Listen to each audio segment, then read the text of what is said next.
पुणे जिल्ह्यातील धरणांच्या परिसरामध्ये जोरदार पाऊस सुरू आहे आणि त्यामुळे त्या धरणातून पाणी सोडल्यानं उजनी धरण आता 95% भरल्याचं पाहायला मिळत आहे।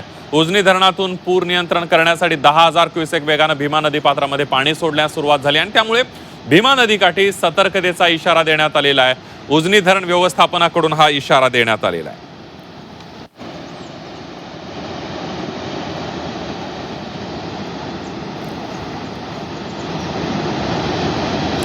पुणे जिल्ह्यातील धरणांच्या परिसरात जोरदार पाऊस सुरू आहे, त्यामुळे त्या धरणातून पाणी सोडल्यानं उजनी धरण आता 95% भरलं आहे। उजनी धरणातून पूर नियंत्रण करण्यासाठी 10,000 क्युसेक वेगानं भीमा नदी पात्रामध्ये पाणी सोडण्यास सुरुवात झाली आहे, त्यामुळे भीमा नदीकाठी सतर्कतेचा इशारा देण्यात आलेला आहे। उजनी व्यवस्थापनाकडून हा इशारा देण्यात आलेला आहे।